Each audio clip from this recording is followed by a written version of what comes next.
This is Pathway to Recovery, an SA Lifeline Foundation podcast featuring hosts Tara McCausland, who is the SA Lifeline Executive Director, and Justin B., a sex addict living in long-term recovery. We have conversations with experts and individuals who understand the pathway to healing from sexual addiction and betrayal trauma, because we believe that recovering individuals leads to the healing of families.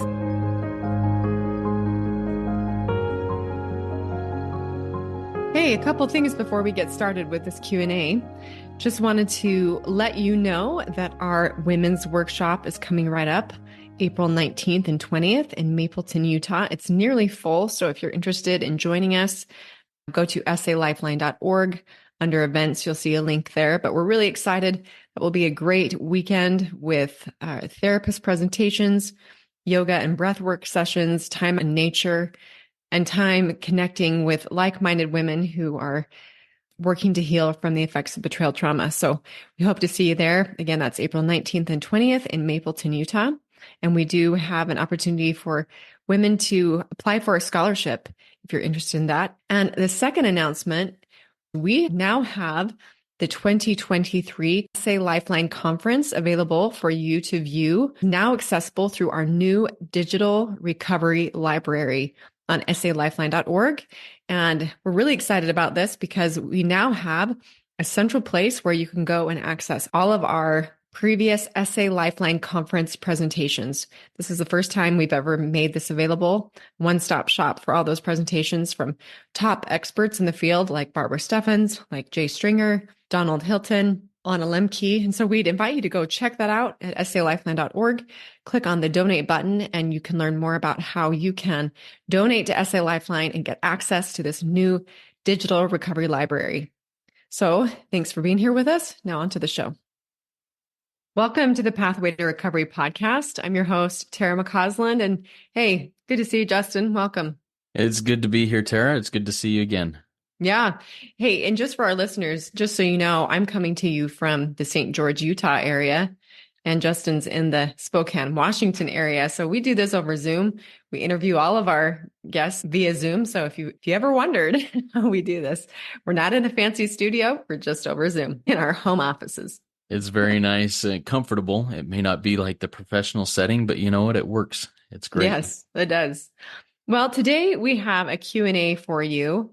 And we've been discussing boundaries and bottom lines for safety this month. And I don't know that we can talk enough about this concept, Justin. I know from speaking with a lot of betrayed partners, this is one of the most challenging principles to understand and then apply. Is it like that on the addiction side too? Absolutely. In fact, I think everybody, and I can't speak necessarily for everybody else. I'll just speak for myself, but I don't even know what boundaries are if I am in the slightest bit disturbed, if I'm feeling resentment, anger, fear, whatever. Boundaries disappear. And so it's really important to have something set up and an escape plan made. Work out that phone muscle. So when something happens, I pick up the phone really quick and talk to somebody else and let it go. Because once I start that cycle, a boundary disappears really quick. And I don't even recognize that I pass it until it's already been passed. And I think that might be fairly similar on the betrayed side too, that if I'm triggered, those boundaries, unless I've really got something set up, may be really hard to hold and maintain. Yeah, so we've already interviewed Dr. Sherry Keffer on the concept of boundaries, establishing boundaries for safety, especially for the betrayed partner. And we had a great Q&A with Stephen and Real Croshaw. Yeah, and one other thing, I also had a great conversation with Jan and Karen here recently on boundaries, and that was a fantastic conversation in which I learned a lot from the betrayed side, from a couple of different perspectives. So this is going to be kind of a final commentary again on this concept. And we'd like to emphasize a couple of points. So we would invite you to go back and listen to those interviews if you haven't already. Great stuff there. But a few points that we wanted to emphasize. And the first is that boundaries and bottom lines, and I like how you talked about when we get into this cycle of addiction, and there is a cycle of addiction, or when we get kind of into that spinning into our trauma, unless there's a plan in place, everything's going like all hell breaks loose, right? Absolutely. And that's a great way to put it too. An important part of boundaries and bottom lines for safety is we must make this plan prior to the event, right? So we make these plans when we're in a humble and accountable and honest place on both sides. Yeah, I think it would be really hard to create a boundary or a bottom line if I was either spiraling in negative emotion or sitting in shame. Those would be two really hard times to make a boundary that I could buy into, or to accept a boundary being made at that point that wasn't already set. Right. And actually, this relates, but I read a really great quote from a fellow who talked about how when, for instance, when our children are in high emotion mode, that's not the time to teach the principle. That's not the time to teach. He said, it has to be when that lizard brain has calmed down enough, when our system has calmed down enough that we can actually process the information and make reasonable decisions. So I think that's a first point that we want to emphasize, that boundaries and bottom lines, while the plan will never be perfect, we must make the plan in a moment of some peace. And that might look like people doing this separate and apart from one another if we're dealing with a marriage that's on fire. Yeah, it could. And like I was about ready to jump in and say, man, sometimes with kids, it's hard to even find that moment of peace. And in a marriage that's on fire, it would be hard to find that moment of peace where both parties could come together calmly. Maybe in those cases, it would be vital to have qualified therapy to help in that process when things are really out of control. So, yeah. And also sponsors can really help in this process. A good sponsor should not tell us what our bottom lines and boundaries ought to be. Like Stephen Aril Croshaw said, bottom lines need to be self-made. If they're made by other people, that can just be another reason for them to resent. And we know that resentment is one of the things that fuels addictive behavior. But sponsors can be a sounding board and help us hopefully connect us to the God of our understanding, who can be our primary partner in helping us understand how to set bottom lines and boundaries not based upon fear, manipulation, or control. Any thoughts about that? yeah, I do. Yeah, it's really important to have somebody else in that process. Yes, I need to be the one that sets the idea in place of, hey, this is a boundary, this is a bottom line, but I can have a sponsor sit there and say, hey, you're missing a couple of blind spots here. Have you thought of this? Have you considered that? What do you think about this idea? Do you think that's something you should consider in this process? And it's really important to have somebody who walks the walk and talks the talk help out in that process. So another thought that we wanted to get across was, I think it should be fairly clear if you've listened to the other interviews why boundaries and bottom lines for safety are so helpful. But I think just right out the gate, one of the reasons why boundaries and bottom lines are so critical is because they interrupt the addictive cycle. And Justin and I were talking about that briefly before we jumped on here. If you look up addictive cycle, it will pull up a variety of things. But one that I found was, again, it's a cycle, so there's no starting point. But you could start with emotional trigger, then obsession, then moving into craving. There's that brain itch for the addict. And then ritualizing, getting ready to act out. And then finally, the using, the acting out behavior. And then that moves us into a state of guilt and shame. And then the cycle just continues. And so how do you see bottom lines and boundaries helping to interrupt this cycle, Justin? Yeah, it's super important to be able to step back and watch myself during the day, because those emotional triggers happen. Life happens, triggers happen. I am not going to experience very many days in my life when there's not going to be a trigger, whether it be a lust trigger, whether it be anger, a fear, resentment, whatever it may be. And one of the things that I really go to in this process, one of the boundaries, I guess, and I've never looked at it this way until right now, is in step 10 in recovery. Here's what step 10 looks like. And I'm going to read a paragraph out of the big book of Alcoholics Anonymous. It's not a full paragraph. I'm going to read a half a paragraph. This is from page 84. It reads, continue to watch for selfishness, dishonesty, resentment, and fear, and I add in, and lust. because I'm a lust addict. So that's what I need to do. I need to keep my eyes open, not in a fearful way, but just be aware. Hey, is selfishness, dishonesty, resentment, fear, lust happening? The next line is when these crop up, we ask God at once to remove them. So there's the first boundary / bottom line. When I feel resentment, I need to hit my knees, either figuratively or literally, and ask God to remove them. That's not it, though. The next step is we discuss them with someone immediately. And that's making a call, using that phone muscle. Pick up the phone, make a call, shoot a text message, leave a voice message for somebody saying, hey, I'm feeling some resentment because this happened at work or whatever it may be, and be specific about it. And then if I've harmed anyone in this process, I make amends quickly. And then I resolutely turn my thoughts to someone I can help. Love and tolerance of others is my code.